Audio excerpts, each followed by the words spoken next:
हर कोई सोचता है कि वह एक कमजोर और दयनीय हारने वाला है, क्योंकि वह केवल वस्तुओं का ठीक है। मूल्यांकन कर सकता है, लेकिन उसे दुनिया के सबसे मजबूत आर्शी द्वारा प्रशिक्षित किया जाता है। आई दो साहसी लोगों के लिए सामान ढोने वाला बेकार हारने वाला है। जब प्लेबॉय तलवारबाज और टिकटॉक विजार्ड विशाल राक्षस चूहे से लड़ते हैं, तो वह सिर्फ पीछे रहता है और अपने मौके का इंतजार करता है।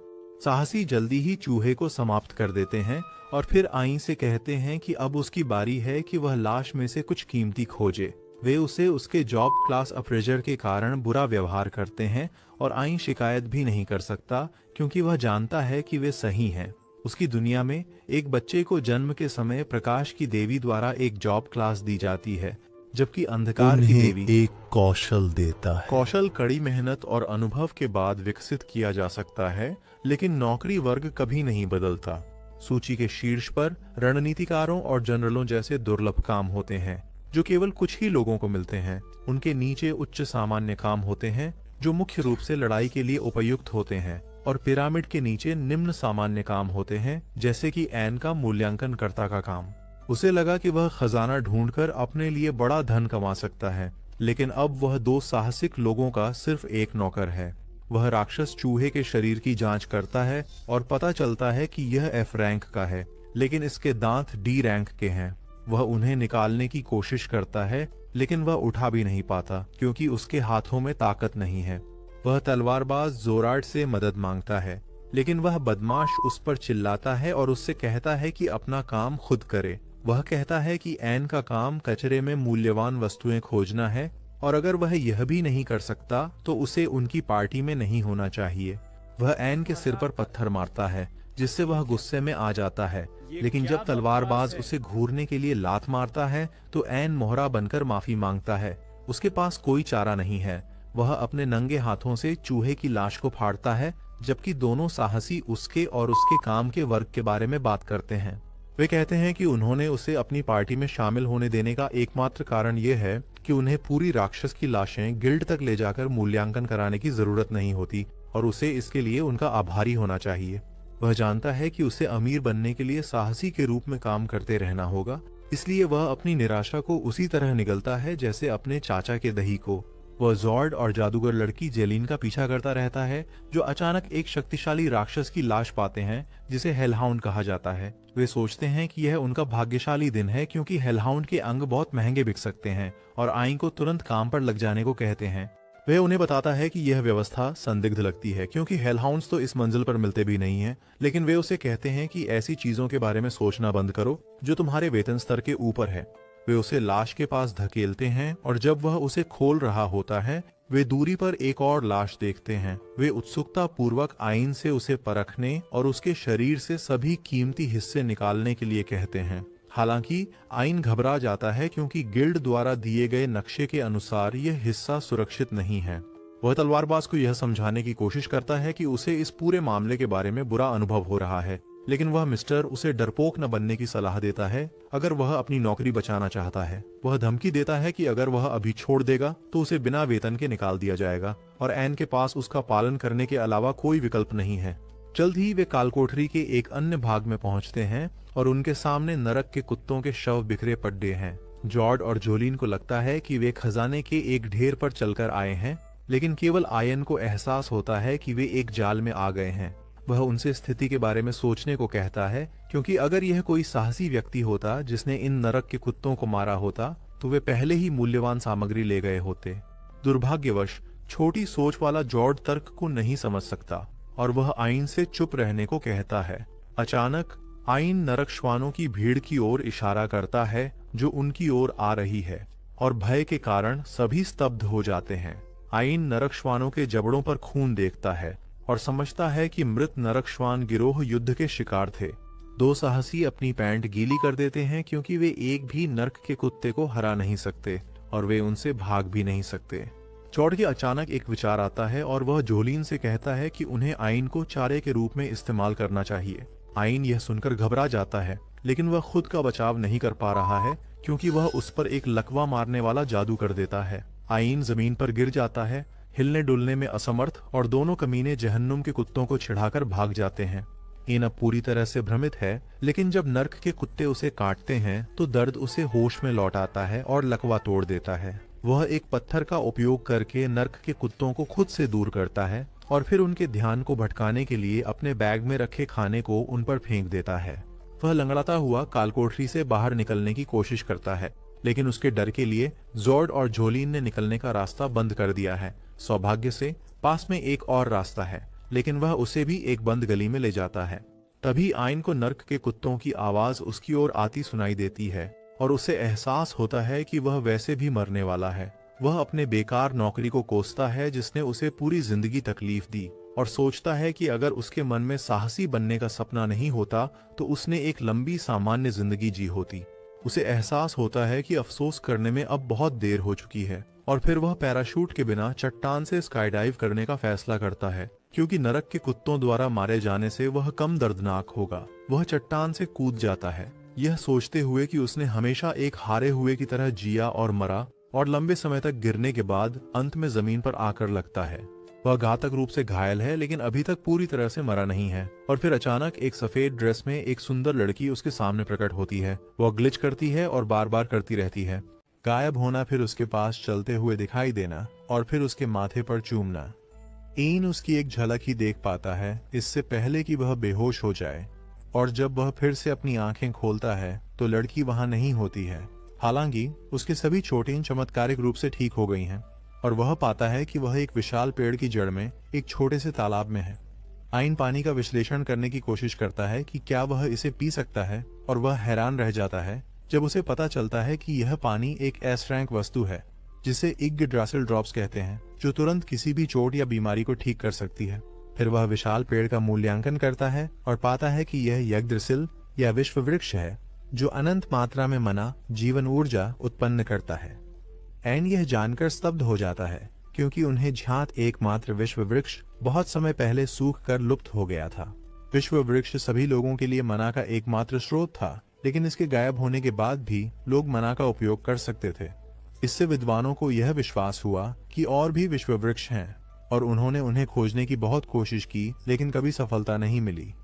एन अब भी विश्वास नहीं कर पा रहा है कि यह विश्व वृक्ष कालकोठरी के इतने गहरे हिस्से में छिपा था। वह महसूस करता है कि इस वृक्ष ने उसकी जान बचाई है, और वह इसे धन्यवाद देते हुए धीरे से सहलाता है।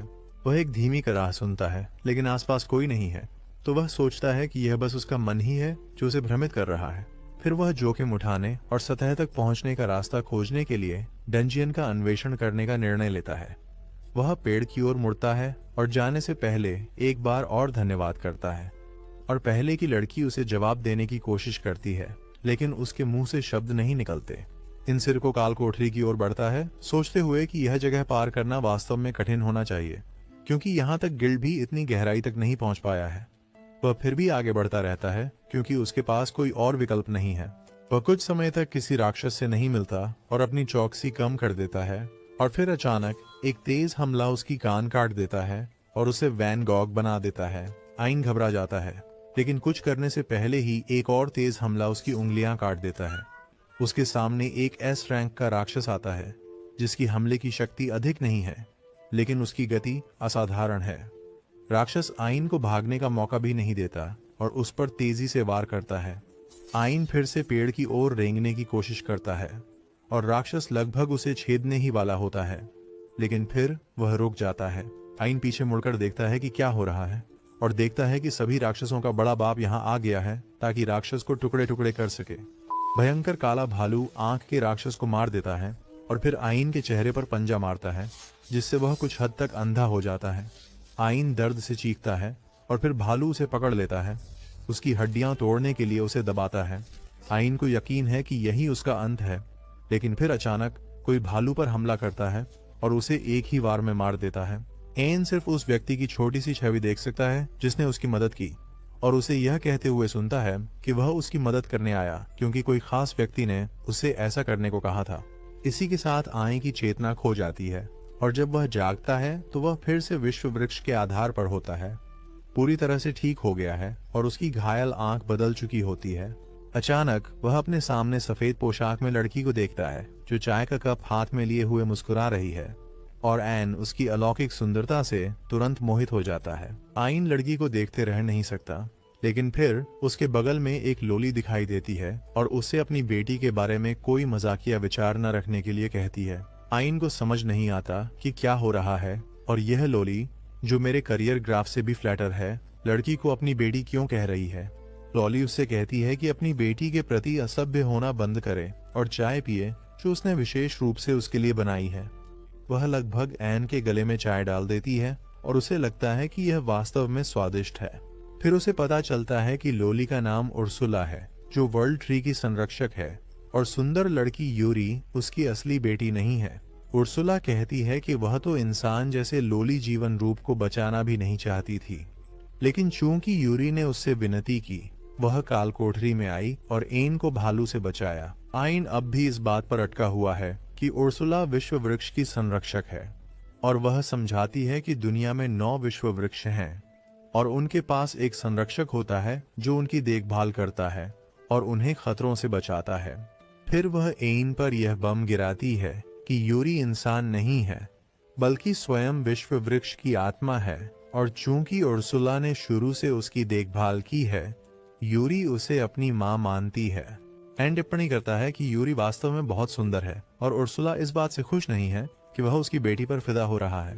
वह धमकी देती है कि वह उसकी वह आंख निकाल देगी जिस पर उसने बहुत मेहनत की थी, और यह एन को याद दिलाता है कि उसे भालू ने घायल किया और अंधा कर दिया था।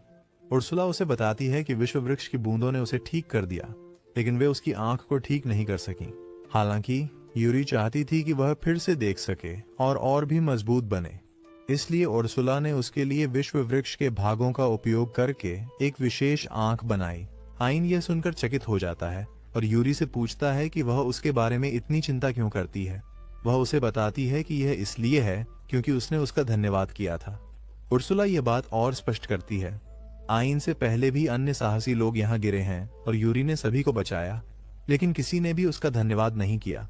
इसके बजाय उनमें से कुछ ने यह जानने के बाद कि वह विश्व वृक्ष है, उसकी शाखाएं तोड़ दी। यही कारण है कि वह एन द्वारा दी गई न्यूनतम दयालुता को भी बहुत बड़ी बात मानती है। एन ने उसका जीवन 2 बार बचाने के लिए धन्यवाद किया और यूरी शर्माने लगती है। उर्सुला उनके क्षण में बाधा डालती है और एन से कहती है कि अब जब वह स्वस्थ है, वह उनके घर से बाहर निकल जाए, लेकिन यूरी कहता है कि अगर वह ऐसे जाता है तो वह गंभीर खतरे में होगा। वह उर्सुला से उसकी मदद करने के लिए कहती है और यहाँ तक कि रोने लगती है। उर्सुला उसके इस तरह से मना नहीं कर सकती, इसलिए वह निर्णय लेती है कि वह एन को तब तक प्रशिक्षित करेंगी जब तक वह खुद दानव कक्ष से बाहर जाने लायक मजबूत नहीं हो जाता। उर्सुला तुरंत उसे डंगोअन में ले जाती है और एन सोचने लगता है कि वह प्रशिक्षण में जीवित नहीं रहेगा। वह उसे एक अंधेरे गलियारे में ले जाती है और उसे आगे देखने के लिए कहती है। एन कहता है कि यह जगह उसके भविष्य से भी ज्यादा अंधेरी है और उर्सुला उसे बेवकूफ कहती है। वह उसे बताती है कि उसकी बाईं आंख में विश्व वृक्ष की शक्ति है और यदि वह ध्यान केंद्रित करेगा तो वह अधिक देख सकेगा। आइन यूरी के बारे में सोचते हुए अपनी बाईं आंख पर ध्यान केंद्रित करता है और फिर अचानक वह सब कुछ दिन की तरह स्पष्ट देख सकता है। उर्सुला इससे प्रसन्न होती है और फिर एक पत्थर सोते हुए आईबॉल मॉन्स्टर पर फेंकती है।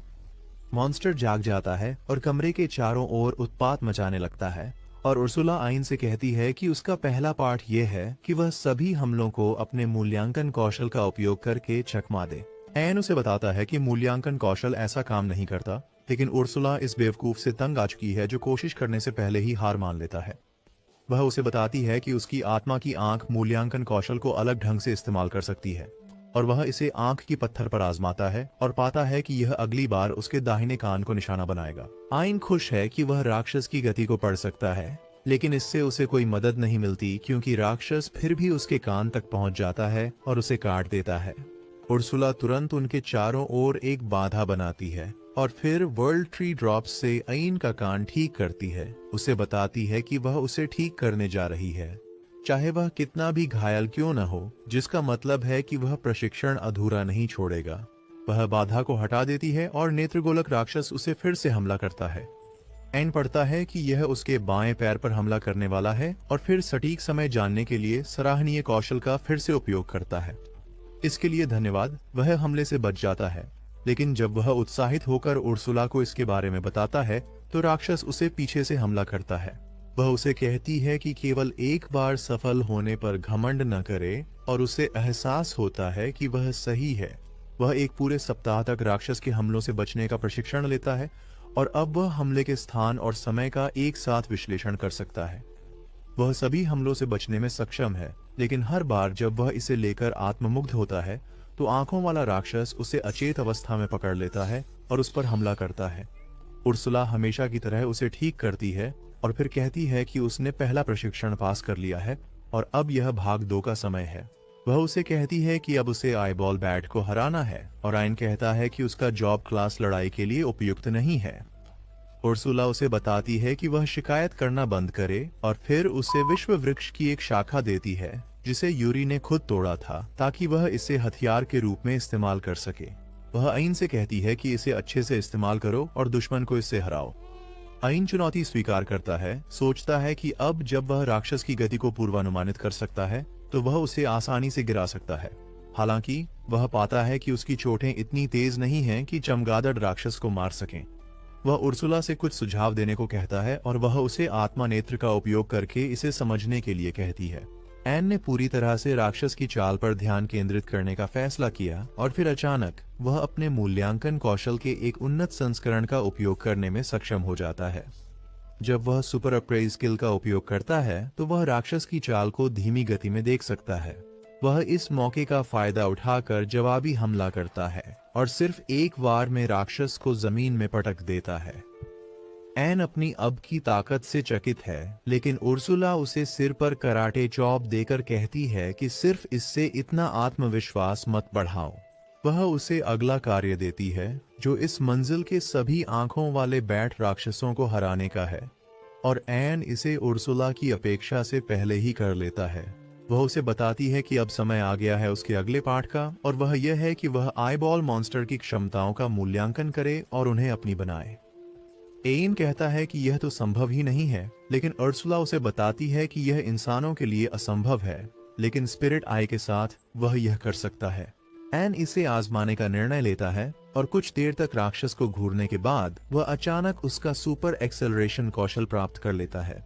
उसके सिर में बहुत सारी नई जानकारी के कारण फटने जैसा महसूस होता है और फिर उर्सुला उसे कौशल आजमाने के लिए कहती है। आइन झुककर शुरुआत करता है और फिर मेरे जन्म के बाद मेरे पिताजी की तरह दौड़ता है, लेकिन उसकी मांसपेशियां फट जाती हैं क्योंकि वे इस स्तर के तनाव को संभालने के लिए नहीं बनी हैं। वह जमीन पर गिर जाता है और उर्सुला उसे वर्ल्ड ट्री ड्रॉप्स से ठीक करती है। वह उसे बताती है कि उसे तब तक दौड़ते रहना है जब तक वह गिर नहीं जाता और वह उसे ठीक कर देगी। उसकी मांसपेशियां हर बार मजबूत होंगी और यह सैकड़ों बार करने से उसके पास ऐसा शरीर होगा जो कुछ भी सहन कर सकता है। कुछ दिनों बाद उसका शरीर काफी मजबूत हो जाता है और उसके अगले सबक के लिए उर्सुला उसे बताती है कि वह उसे अपने कौशल का मूल्यांकन करने देगी, भले ही वह वास्तव में ऐसा नहीं चाहती। आई उससे कौशल के बारे में पूछता है और उर्सुला उसे बिना चेतावनी के एक फायरबॉल से मार देती है। वह उसे बताती है कि वह उसे जो क्षमता सिखा रही है वह बिना मंत्र पढ़े जादू करना है और बताती है कि जब वह उस पर फायरबॉल फेंकती है तब उसे उसकी क्षमता का मूल्यांकन करना है। आइन यह नहीं कर पाता और अच्छी तरह से भून जाता है तो उर्सुला उसे बस ठीक कर देती है और फिर से उस पर वार करती है। कुछ समय बाद आइन बिना मंत्रोच्चार के आग के गोले फेंकना सीख जाता है, लेकिन वह जल्दी ही गिर जाता है क्योंकि उसके पास पर्याप्त मना नहीं होता। सौभाग्य से यूरी का वर्ल्ड ट्री उसके मना को जल्दी से भर देता है और यहाँ तक कि उसकी मना क्षमता बढ़ाने के लिए आइन करीब आधा महीना अपनी ट्रेनिंग जारी रखता है और वह एक साथ सैकड़ों फायरबॉल्स दागने और मध्यवर्ती जादू का उपयोग करने में सक्षम हो जाता है। उर्सुला उसे बताती है कि वह अब खुद से कालकोठरी का पता लगाने के लिए पर्याप्त मजबूत है, लेकिन उससे पहले वह एक अंतिम परीक्षण करना चाहती है। वह उसे एक मौत भालू से लड़ने ले जाती है और आइन अपने पिछले आघात के कारण घबरा जाता है। उर्सुला उसे अधिक आत्मविश्वासी होने के लिए कहती है क्योंकि उसने मजबूत बनने के लिए कड़ी मेहनत की है और फिर उसे भालू के सामने धकेल देती है। आई उस पर फायरबॉल फेंकता है, लेकिन वह दिल से एक स्टॉर्म ट्रूपर है और उसकी कोई भी हमला नहीं लगता। सौभाग्य से धुआं एक विकर्षण के रूप में काम करता है और आई सुपर स्पीड कौशल का उपयोग करके भालू के पीछे पहुंच जाता है। यह उस पर हमला करने की कोशिश करता है, लेकिन आई सुपर अप्रेसल स्किल का उपयोग करके चीजों को स्लो मोशन में देखता है और फिर भालू पर एक शक्तिशाली वायु जादू करता है। फिर वह भालू पर लगातार फायरबॉल फेंकता है। कुछ लगते हैं और कुछ नहीं, लेकिन अंत में वह एस रैंक के राक्षस को गिराने में सफल होता है।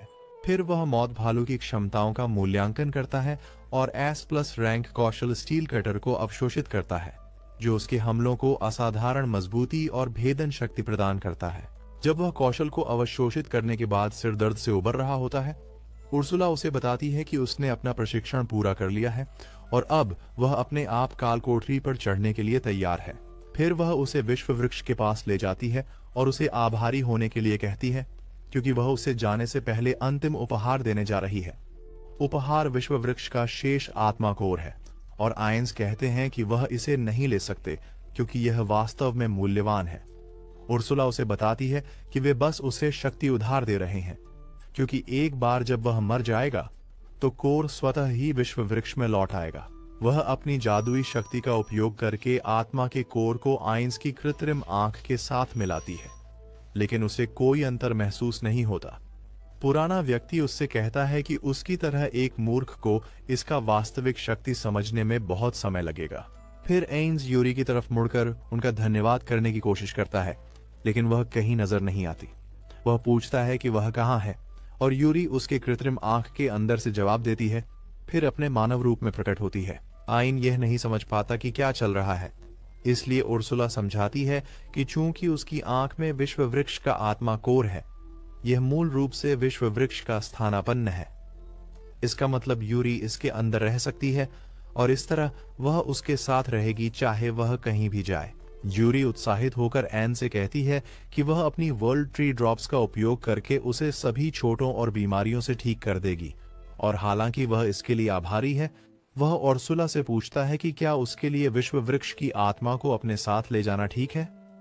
उर्सुला उसे लात मारती है क्योंकि वह यूरी को किसी अजनबी इंसान के साथ नहीं भेजना चाहती, लेकिन वह यह भी चाहती है कि लड़की दुनिया का अन्वेषण करे और कुछ अच्छे दोस्त बनाए। उसने फैसला किया है कि एइन को उस पर भरोसा करना चाहिए, क्योंकि भले ही वह मूर्ख है, वह एक अच्छा व्यक्ति है। एइन कसम खाता है कि वह यूरी का अच्छे से ख्याल रखेगा और उर्सुला उससे कहती है कि उसे ऐसा ही करना चाहिए। फिर वह उसके हाथ पर एक चमकता हुआ टैटू बनाती है, जो अनंत भंडारण मंत्र है।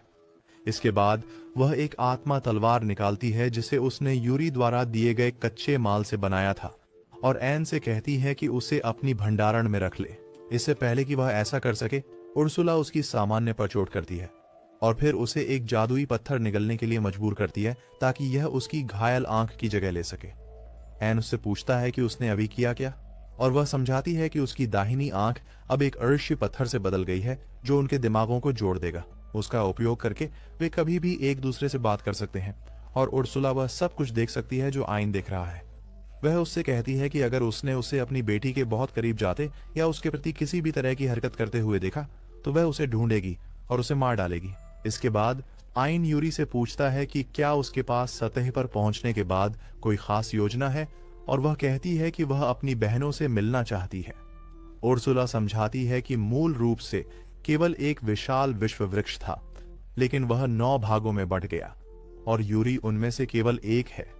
बाकी विश्व वृक्ष उसकी बहनें हैं और आयन वादा करता है कि वे उनसे मिलने के लिए पूरे विश्व में यात्रा करेंगे। इसके साथ ही वह अंततः अपनी यात्रा शुरू करता है और उर्सुला उसे बताती रहती है कि कौन सा मार्ग लेना है और कौन से राक्षसों का सामना करना होगा। आयन को अब एस रैंक के राक्षसों को हराना बहुत आसान लगता है और उनकी शक्तियों को अवशोषित करने पर उसे सिरदर्द भी नहीं होता, क्योंकि यूरी उसे तुरंत ठीक कर देती है। जल्द ही वह बॉस रूम में पहुंचता है और उर्सुला उससे कहती है कि जब तक वह बॉस को नहीं हराता, अन्य मंजिलों का रास्ता नहीं खुलेगा। आयन इसके बारे में निश्चित नहीं है क्योंकि बॉस मॉन्स्टर उसकी सारी पहले की चुनौतियों से काफी शक्तिशाली होगा, लेकिन यूरी और उर्सुला उसे अपने ऊपर विश्वास रखने के लिए कहती हैं। उनके शब्दों से प्रेरित होकर आयन बॉस रूम में प्रवेश करता है और अपने सामने डंगोवन कोर को पाता है। अचानक जमीन पर एक सम्मन चक्र प्रकट होता है और उससे एक विशाल पत्थर का गोलेम निकलता है। एन यूरी से अपनी आंख के अंदर वापस जाने के लिए कहता है और फिर गोलेम की ओर दौड़ता है। वह पहले हमले से आसानी से बच जाता है, लेकिन फिर गोलेम उसे एक शक्तिशाली मुक्का मार देता है। मैं अपनी नई हासिल की हुई कौशल का उपयोग करता हूं ताकि उसके हाथ स्टील की तरह कठोर हो जाएं, लेकिन मुक्के के प्रभाव से उसके पैर की मांसपेशियां फट जाती हैं। यूरी उसे उसी वक्त ठीक कर देती है और फिर वह उस विशाल सांप को मारकर प्राप्त किया हुआ घुलनशील जहर कौशल का उपयोग करता है ताकि गोलेम के हाथ को पिघला सके। इससे गोलेम बहुत गुस्से में आ जाता है और वह शुरू कर देता है लापरवाही से आंख पर हमला करता है, जो किसी तरह से इसके आक्रमण से बच निकलता है और कुछ चट्टानों के पीछे छुप जाता है। वह समझता है कि वह अब गोलेम के पास नहीं जा सकता, लेकिन फिर उर्सुला उसे बताती है कि वह अंतिम मंत्र का उपयोग करे जो उसने उसे सिखाया था, क्योंकि अब उसके पास इसके लिए पर्याप्त मना है। आंग उसकी सलाह पर अमल करने का फैसला करता है और तुरंत गोलेम पर अल्टीमेट मैजिक नोवा स्ट्राइक का उपयोग करता है, इसे उल्कापिंड की शक्ति से मारता है और इसके शरीर को पिघला देता है। वह विश्वास नहीं कर सकता कि अब वह ऐसा कर सकता है और फिर यूरी उसके शरीर के बाहर आती है और उसे ठीक करना शुरू करती है। आंग उसके हाथ पकड़ता है और उसे धन्यवाद देता है और यूरी शर्माती है। ये उर्सुला को अच्छा नहीं लगता, जो उसे गोलेम के अवशेषों का मूल्यांकन करने पर ध्यान देने के लिए कहती है। एन गोलेम के शरीर का मूल्यांकन करता है और कुछ उच्च स्तरीय रक्षात्मक और आक्रामक क्षमताएं प्राप्त करता है। उर्सुला उसे बताती है कि वह डंगोन कोर का भी मूल्यांकन कर सकता है और एन निश्चित नहीं है कि वह सुरक्षित होगा या नहीं। तभी उर्सुला उसके पास टेलीपोर्ट करती है और उसके लिए डंगोन कोर का मूल्यांकन करती है। वह पाती है कि यह विश्व वृक्ष के आत्मा के कोर के समान है और इसका उपयोग एन की कृत्रिम आंख को मजबूत करने के लिए करती है।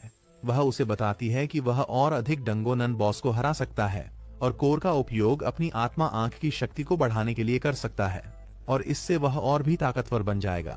इसके साथ ही तीनों बॉस के कमरे से बाहर निकल जाते हैं और दरवाजे उनके बाद बंद हो जाते हैं। उर्सुला कहती हैं कि अब जब से डंगोनन कोर गायब हो गया है, डंगोनन प्रभावी रूप से बंद हो गया है। इसका मतलब है कि विश्व वृक्ष का रास्ता बंद हो गया है और वह छेद भी जिससे एन गिरा था वह भी बंद हो चुका होगा। वह कहती हैं कि अब कोई भी विश्व वृक्ष तक नहीं पहुंच सकता और इसका मतलब है कि उसे इसे सुरक्षित रखने के लिए पीछे नहीं रुकना होगा। वह यूरी और आइन के साथ जाने का निर्णय लेती है और जल्द ही वे सतह पर पहुंच जाते हैं। इस बीच शहर के एक बार में तलवारबाज जॉर्ड कुछ साथी साहसिकों के साथ शराब पी रहे हैं।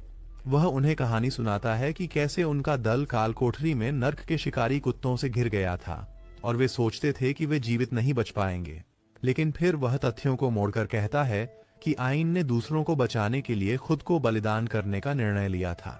वह ऐसा दिखावा करने लगता है जैसे वह एन का बहुत आभारी है ताकि अन्य एडवेंचरर्स से कुछ सहानुभूति मिल सके, लेकिन जैसे ही वह एन को अपने पीछे खड़ा देखता है वह अपनी ड्रिंक थूक देता है। जॉर्ड उससे पूछता है कि वह अब भी जिंदा कैसे है और जब एन उसे बताता है कि उसने सिर्फ राक्षसों को हरा दिया तो वह इस पर विश्वास करने से इनकार कर देता है।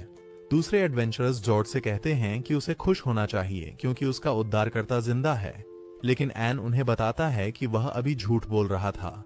वह खुलासा करता है कि जॉर्ड और जलीम ने उसे मैजिक से बेहोश कर दिया और उसे राक्षसों के हाथों मरने के लिए छोड़ दिया। यह सुनकर सभी एडवेंचरर्स गुस्से में आ जाते हैं और जॉर्ड पर जो उनके हाथ में आता है वो फेंकने लगते हैं। हालांकि एन उन्हें रोकता है क्योंकि सब कुछ होते हुए भी जॉर्ड ही एकमात्र व्यक्ति था जिसने उसे अपनी पार्टी में शामिल किया। वह उस बदतमीज का सब कुछ के लिए धन्यवाद करता है और फिर वहां से चल पड़ता है, जिससे सराय में मौजूद सभी लोग चौंक जाते हैं क्योंकि उसका व्यक्तित्व एकदम से बदल गया है। उसके बाद एन, यूरी और उर्सुला विभिन्न कालकोठरी का अन्वेषण करने लगते हैं। बॉस राक्षसों को हराते हैं और कालकोठरी के कोर को अवशोषित करते हैं। वे उन कालकोठरी में विश्व वृक्ष की तलाश करते रहते हैं, लेकिन कुछ महीनों बाद भी उन्हें कुछ नहीं मिलता। जैसे ही वे एक ऐसे कालकोठरी यात्रा से लौट रहे होते हैं, वे कुछ चीखें सुनते हैं और तुरंत उस दृश्य की ओर दौड़ते हैं जहां कुछ राक्षस एक गाड़ी पर हमला कर रहे होते हैं।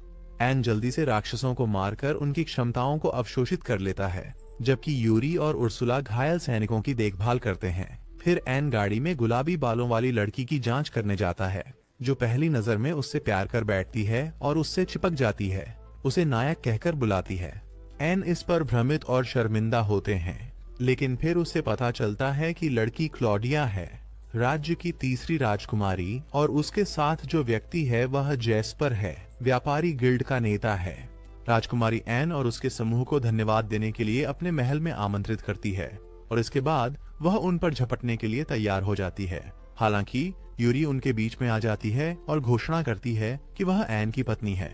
एन यह सुनकर हैरान हो जाता है, लेकिन उससे भी बड़ा झटका तब लगता है जब क्लॉडिया आराम से कहती है कि वह उनकी दूसरी पत्नी बनने के लिए खुश है। जब दोनों लड़कियां इस विषय पर झगड़ रही होती हैं, तो व्यापारी जैस्पर एन के पास आता है और कहता है कि उसे उससे शादी करनी चाहिए। इस पर एन को धक्का लगता है क्योंकि उसने कभी नहीं सोचा था कि वह पुरुषों और महिलाओं दोनों में समान रूप से आकर्षक होगा। लेकिन जैस्पर कहता है कि उसके पास इसके लिए कुछ खास कारण है। फिर वह आइन और अन्य लोगों को अपने खजाने की ओर ले जाता है, यह समझाते हुए कि उसे कीमती रत्न इकट्ठा करना पसंद है और आइन की बाईं आंख एक स्पिरिट कोर है जो उन सभी में सबसे कीमती है। आइन यह जानकर चौंक जाता है कि जैस्पर ने उसका रहस्य खोज लिया है और फिर व्यापारी उसे उस किंवदंती के बारे में बताता है जिसमें मूल विश्व वृक्ष ने अपनी सारी शक्ति का उपयोग करके राक्षस राजा को सील कर दिया और फिर पृथ्वी से गायब हो गया। वह कहता है कि वह इसके स्पिरिट कोर की वर्षों से खोज कर रहा था और अब जब उसे मिल गया है तो वह इसे अपने पास हमेशा के लिए रखना चाहता है। एन उसे मना करना चाहता है क्योंकि वह सीधा है जैसे कि एक स्केलर, लेकिन उर्सुला उसे बताती है कि जैस्पर के पास पैसा और विश्व वृक्ष के बारे में जानकारी है, इसलिए वह उसकी मदद का उपयोग अन्य विश्व वृक्षों को खोजने में कर सकता है। एन अनिच्छा से उसके करीब जाने के लिए तैयार हो जाता है, लेकिन कहता है कि शुरुआत में वे केवल दोस्त होंगे। जैस्पर को इससे कोई समस्या नहीं है और वह एन उर्सुला उसे बताती है कि दीवार पर एक टेलीपोर्टेशन मंत्र है और वह इसे छूकर सक्रिय कर सकता है। जैसे ही एन टेलीपोर्टेशन मंत्र को छूता है, वह खुद को एक विशाल जंगल में पाता है। वह जेल के अंदर जंगल देखकर घबरा जाता है और उर्सुला कहती है कि ऐसा लगता है कि एक शक्तिशाली भ्रम ने जेल का रूप बदल दिया है। एन सोचता है कि इस पैमाने का भ्रम बनाने के लिए केवल एक विश्व वृक्ष ही पर्याप्त शक्तिशाली हो सकता है, जब अचानक कहीं से एक आवाज आती है। यूरी उस आवाज को अपनी शरारती बहन पीना की पहचानती है और वह एन की आंख से बाहर आकर उससे बात करने आती है। पीना कहती है कि वह अपनी बहन को फिर से देखकर खुश है और उससे डंगोरन के अंत में मिलने के लिए कहती है। आइन शरारती लोली से शिकायत करता है कि यूरी उससे मिलने के लिए यहाँ तक आई है और उसे उन्हें अपने स्थान पर लाने के लिए तुरंत टेलीपोर्टेशन मैजिक का उपयोग करना चाहिए। पीना उसे बताती है कि वह टेलीपोर्टेशन मैजिक का उपयोग नहीं कर सकती, इसलिए उन्हें जंगल के माध्यम से चलकर आना होगा और यूरी इसके लिए तैयार है। पीना उससे कहती है कि उसे बस पीछे बैठना चाहिए और अपने बॉयफ्रेंड को कठिन काम करने देना चाहिए और यह सुनकर यूरी शर्मा जाती है। आई उसे अपनी आंख के अंदर वापस जाने के लिए भी कहता है क्योंकि जंगल खतरनाक हो सकता है और वो खुद इसे जल्दी साफ कर देगा। पीना उसकी आत्मविश्वास की मजाक उड़ाते हुए कहती है कि उसने जंगल में सैकड़ों खतरनाक जाल बिछाए हैं और साथ ही भयंकर राक्षस भी हैं जिन्हें कोई इंसान पार नहीं कर सकता। आइन कहते हैं कि वे इसे देख लेंगे और सीधे आगे बढ़ जाते हैं। उनकी दाहिनी आंख से उर्सुला स्थिति का विश्लेषण करती है, जिससे उन्हें जालों और उन्हें चकमा देने की विधि की सटीक जानकारी मिलती है और वह जंगल के माध्यम से तेजी से दौड़ते हैं, जिससे निचले लोग निराश होते हैं। वह आइन से कहती है कि कम से कम ऐसा दिखाने का नाटक करें कि यह मुश्किल है, क्योंकि उन्होंने इन जालों को लगाने के लिए कड़ी मेहनत की है। यूरी उसे यह भी बताती है कि पीना चीजें बनाना और लोगों का मनोरंजन करना पसंद करती है और वह जवाब देता है कि यह मनोरंजन किसी की जान ले सकता है। पीना बस उससे कहती है कि वह कोई हत्यारा नहीं है और वह लोगों को गंभीर खतरे में आने से पहले बाहर भेज देती है। वह फिर कहती है कि अगली बार मजबूत राक्षस आएंगे और आइन को हार मानने की सलाह देती है। वह घोषणा करता है कि वह यूरी को खुश करने के लिए कुछ भी नहीं रोकेगा और तभी एक एस रैंक का पौधों का राक्षस उसके सामने आ जाता है। राक्षस उस पर स्लीपिंग पॉलन से हमला करता है, लेकिन आइन के पास सभी बीमारियों के प्रति प्रतिरोधक क्षमता है और वह बिल्कुल भी नींद महसूस नहीं करता, जिससे पीना निराश हो जाती है। वह अपनी तलवार बुलाता है और फिर एक ही बार में पौधा राक्षस को मार देता है और फिर उसकी स्किल्स जानने के लिए उसका मूल्यांकन करता है। उसे पता चलता है कि पौधा राक्षस की अद्वितीय स्किल का उपयोग करके वह सभी प्रकार के पौधों के बीज उत्पन्न कर सकता है। आइन सोचता है कि यह एक उपयोगी कौशल है, जब अचानक कुछ उसके सिर पर लगता है। वह सोचता है कि क्या हो रहा है और वह हमलावर को क्यों नहीं देख पा रहा है, और उर्सुला उसे बताती है कि वे छुपकर कौशल का उपयोग कर रहे हैं। हालांकि पीना हैरान है क्योंकि आइन अब भी खड़ा है, सिर पर हमला होने के बावजूद। वह उसे बताता है कि उसके पास सरप्राइज अटैक शून्यकरण है, इसलिए उसे इन हमलों से कोई नुकसान नहीं होगा और यह उसे और भी नाराज कर देता है। इसके अलावा उर्सुला एन पर हमला कर रहे राक्षसों को ढूंढ लेती है और वह उन्हें तुरंत मार डालने के लिए ग्रेविटी मैजिक का उपयोग करता है। गोपनीय चींटियां मरने के बाद दिखाई देने लगती हैं और वह उनके गोपनीय कौशल और विस्फोटक उछलने की शक्ति को नकल करने के लिए मूल्यांकन कौशल का उपयोग करता है। पीना रोने लगती है क्योंकि उस पर कुछ असर नहीं कर रहा है, लेकिन जब वह एक ही समय में उस पर हमला करने के लिए 2 एस रैंक के राक्षस भेजती है तो उसे विश्वास वापस आ जाता है। आंग बस अपनी सुपर स्पीड का उपयोग करके उन्हें एक ही बार में मार देता है, और जब पीना यह जानती है कि वह इतना शक्तिशाली होने के बावजूद सिर्फ एक मूल्यांकन करता है तो वह हार मान लेती है। दूसरी ओर पहले की पार्टी से तलवारबाज ज़ोर्ड बिल्कुल निचले स्तर पर हैं। गिल्ड में हर कोई उनसे बचता है और यहाँ तक कि जॉलिन भी ऐसे व्यवहार करने लगती है जैसे वह निर्दोष है, और जॉर्ड ने उसे आंग को पंगु बनाने के लिए मजबूर किया था। गिल्ड के प्रशंसक जॉलिन पर भरोसा करते हैं और जॉर्ड को बाहर निकाल देते हैं, यह कहते हुए कि अब कभी कोई भी उनके साथ पार्टी नहीं बनाएगा। जॉर्ड को इस पर गुस्सा आता है और वह एंग को जीवित रहने के लिए कोसता है, क्योंकि अगर वह शांति से मर जाता तो यह सब नहीं होता। वह अपनी खराब प्रतिष्ठा सुधारने के लिए एक उच्च कठिनाई के क्वेस्ट को पूरा करने का निर्णय लेता है और उसी गुफा में एक सी रैंक के राक्षस का शिकार करने के लिए एक क्वेस्ट पर जाता है जो पीना की गुफा के प्रवेश द्वार को छुपाता है। जैसे ही वह दीवार में टेलीपोर्टेशन मंत्र को गलती से छूता है, वह खुद को जंगल में पाता है और यहाँ कुछ मजबूत राक्षसों की खोज करने का फैसला करता है। हालांकि वह तुरंत एक जाल में फंस जाता है, लेकिन जैसे ही वह नीचे की कीलों से टकराने और भगवान को देखने वाला होता है, उसे वापस पिछले काल कोठरी में टेलीपोर्ट किया जाता है। अचानक वह पीना की आवाज सुनता है जो उसे बताती है कि वह उसके डंगोनन में नहीं मरेगा और वह उसे किसी भी गंभीर घटना से पहले बाहर भेज देगी, इसलिए उसे किसी भी समय आजमाने में संकोच नहीं करना चाहिए। ज़ोर्ड सोचता है कि यह उसका मौका है मजबूत होने और अपनी इज्जत वापस पाने का। वह बार बार डंग्योन में प्रवेश करता है, जालों से घायल होता है, लेकिन हार नहीं मानता। जल्दी ही वह अपने सामने एक विशाल मगरमच्छ दानव पाता है और यश की लालसा से अंधा होकर वह उस पर हमला करता है। हालांकि वह दानव उसके लिए बहुत ताकतवर है और उसे हल्के धक्के से लुढ़का देता है। पिना उसे कहती है कि वह हार मान ले और वह उसे दूसरे काल कोठरी में वापस ले जाएगी, लेकिन वह इनकार कर देता है। अचानक राक्षस उसके छोटे हाथ पर पैर रख देता है और उसे कुचल देता है और जॉर्ड दर्द से चीख उठता है। राक्षस उस पर हमला करता है और वह अपनी मौत के लिए तैयार हो जाता है, लेकिन तभी अचानक एन वहां पहुंचता है और अपनी तलवार के एक वार से विशाल मगरमच्छ को मार डालता है। जॉर्ड अभी केवल उसकी पीठ देख सकता है, इसलिए वह सोचता है कि वह एक उच्च श्रेणी का साहसी व्यक्ति होगा जिसके पास एक दुर्लभ नौकरी वर्ग है, लेकिन जब वह देखता है कि वह एन है, वह शब्दों के लिए खो गया है। वह उससे पूछता है कि वह यहाँ क्या कर रहा है और एक कचरा बीनने वाले ने इतने शक्तिशाली राक्षस को एक ही बार में कैसे मार गिराया। आइन कहता है कि वह बस तैयारी कर रहा है और फिर जॉर्ड की चोटों को देखता है। वह यूरी से मदद मांगता है और जॉर्ड की चोटों पर उसका पवित्र जल डालता है, जिससे उसे पूरी तरह से ठीक कर देता है। इससे ऐप और भी उलझन में पड़ जाता है, लेकिन उससे पहले कि वह कोई प्रश्न पूछ सके, आइन उसे जादू से सुला देता है और पीना से उसे बाहर भेजने को कहता है। उसके बाद वह अपनी स्पीड रन को फिर से शुरू करता है और बॉस रूम तक पहुंचता है। पिना उसे बताती है कि वह बॉस रूम के आगे इंतजार कर रही है और आयन चिंतित हो जाता है कि यदि वह बॉस को हरा देता है तो वर्ल्ड ट्री का रास्ता स्थायी रूप से बंद हो जाएगा। उर्सुला उसे बताती है कि जब तक डंगोनन कोर सुरक्षित है ऐसा नहीं होगा, और आयन अंदर जाता है। वह पाता है कि बॉस रूम के अंदर भी एक जंगल है। अचानक जमीन हिलने लगती है और वह तेजी से आसमान में चला जाता है ताकि देख सके कि जमीन से एक विशाल कछुआ उभर रहा है। उसे देखकर वह डर जाता है, लेकिन उर्सुला उसे डरपोक न बनने के लिए कहती है। वह कछुए पर फायरबॉल से हमला करता है, लेकिन वे कोई नुकसान नहीं पहुंचाते और फिर कछुआ उस पर शक्तिशाली जल विस्फोट करता है। आइन सुपर अप्रेसल का उपयोग करके समय को धीमा करता है और फिर पानी के विस्फोट को कछुए पर लौटाने के लिए पैरी कौशल का उपयोग करता है, लेकिन आश्चर्यजनक रूप से उसकी अपनी हमले से भी उसे कोई नुकसान नहीं होता। एन अचानक इसका रहस्य समझ जाता है और वह बॉस मॉन्स्टर के सामने जाकर जानबूझकर उसके पैर के नीचे आ जाता है। हालांकि हमला उसे बिल्कुल भी नहीं छूता और अब वह निश्चित हो जाता है कि यह विशाल कछुआ केवल एक भ्रम है। वह एक कौशल का उपयोग कर भ्रम को समाप्त करता है और यह प्रकट करता है कि बॉस मॉन्स्टर वास्तव में एक छोटा और प्यारा कछुआ मॉन्स्टर था। उर्सुला आईने की तारीफ करती है कि उसने यह खुद ही समझ लिया, क्योंकि वह भी इस शक्तिशाली भ्रम को नहीं देख पाई थी।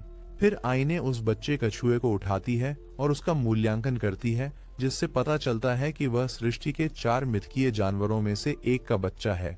और इसका विवरण देखकर उर्सुला घबरा जाती है, क्योंकि 4 मिथकीय जानवर लगभग मूल विश्व वृक्ष के समान स्तर पर हैं। उसके बाद आयन पीना की ओर मुड़कर पूछता है कि क्या उसे इस प्यारे बेबी कछुए को हराना होगा क्योंकि उसने पहले ही जीत हासिल कर ली है। वह कहती है कि उसे इसे हराना होगा क्योंकि यह बॉस है, लेकिन आयन और बेबी कछुआ उसे मासूम पप्पी आंखों से देखते हैं और वह झुक जाती है। वह आयन और दूसरों को अपने स्थान पर आने की अनुमति देती है और फिर दोनों बहनों का भावुक मिलन होता है।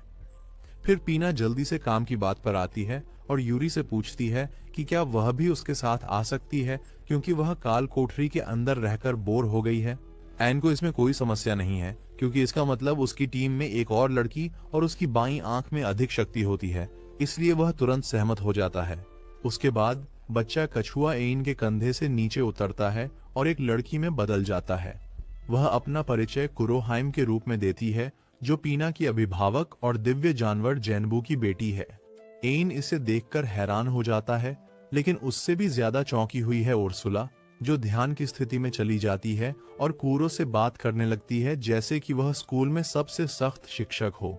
एन को समझ नहीं आ रहा कि क्या हो रहा है और फिर उर्सुला उससे कहती है कि पिना को बाहर ले जाने से पहले कुरो से अनुमति ले।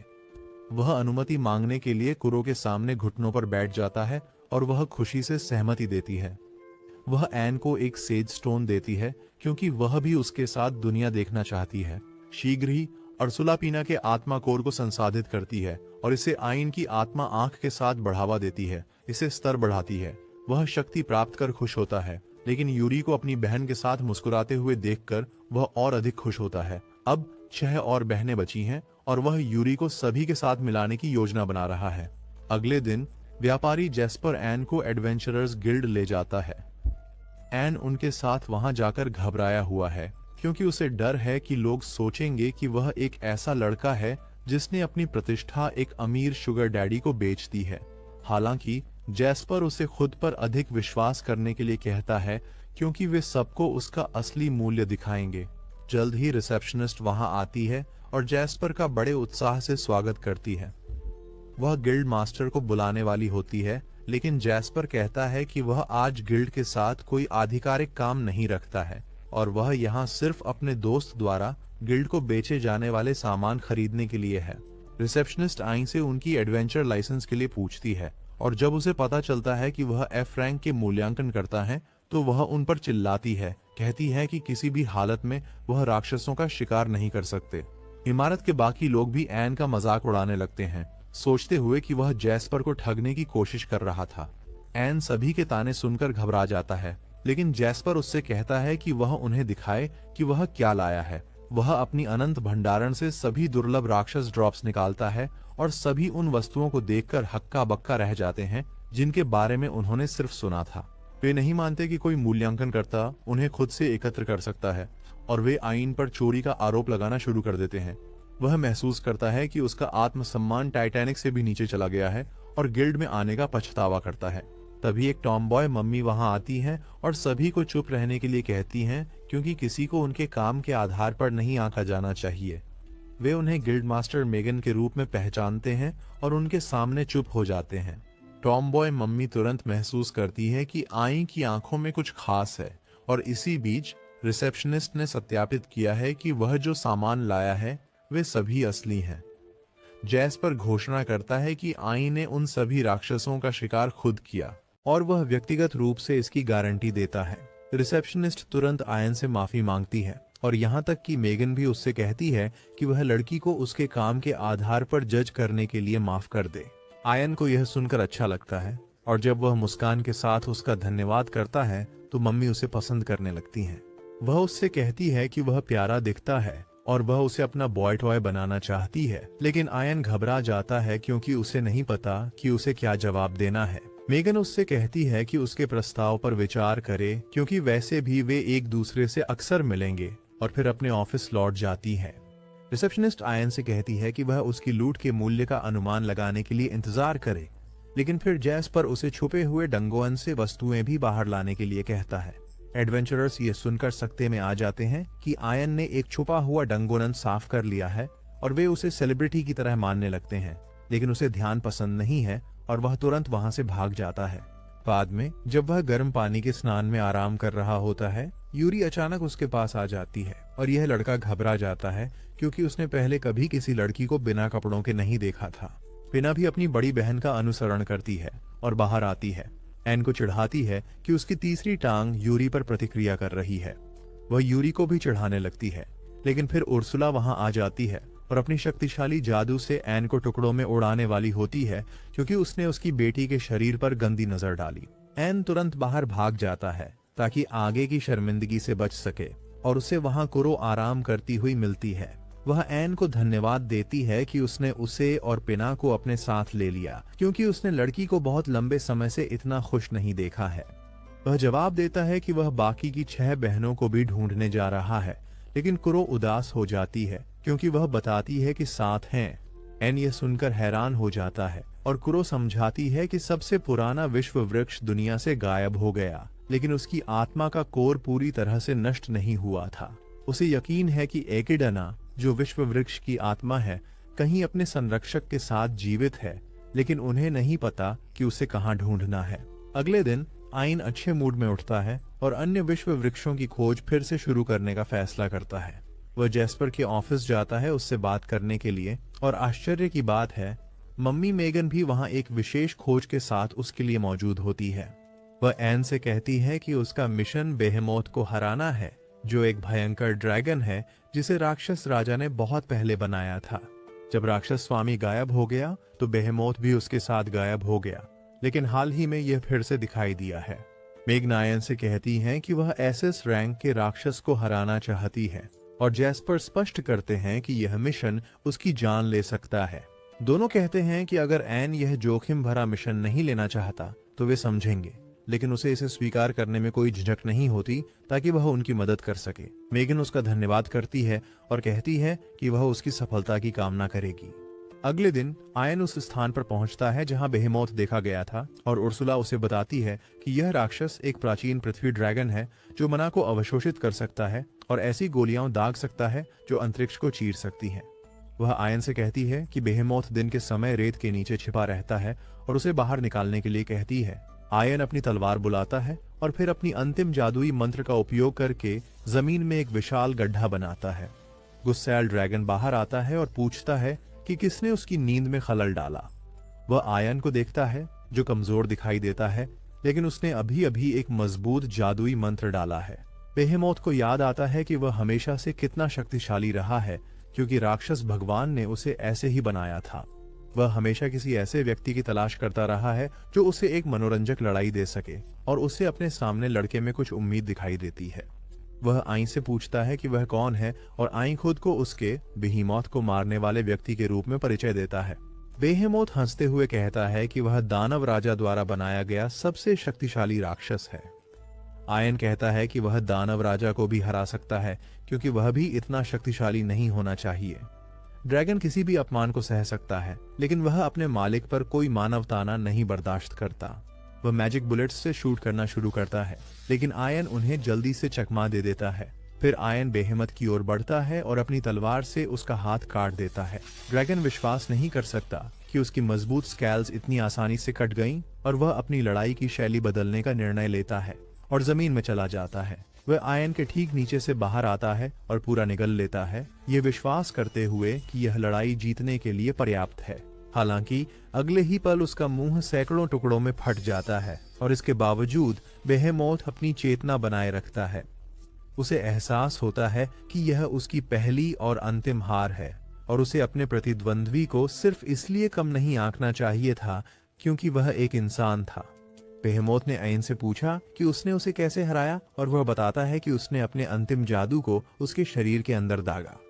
वह समझाता है कि उसने पहले ही मैच शुरू होने से पहले उसका विश्लेषण कर लिया था और पाया था कि ड्रैगन अपनी कठोर शल्कों के माध्यम से मना अवशोषित कर सकता है।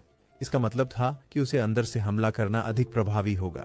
एन भी बेहेमोथ को बताते हैं कि उन्होंने अपनी अंतिम जादू चलाने से पहले खुद को नुकसान से बचाने के लिए एक बैरियर डाला। राक्षस ड्रैगन समझता है कि उसके पास एन के खिलाफ कोई मौका नहीं था और वह उसे बताता है कि उसने अच्छा लड़ाई की। धीरे धीरे उसकी आत्मा धुएं में बदल जाती है और उसके शरीर के टुकड़ों को छोड़ देती है और फिर एन उसकी कौशल की जांच करता है ताकि उन्हें नकल कर सके। उसे एस रैंक की कई कौशल मिलती है, जिनमें जादू हमला, निरस्तीकरण, शून्यता और धरती हेरफेर शामिल हैं। कुछ दिन बाद एन और यूरी राजकुमार के निमंत्रण पर शाही महल जाते हैं।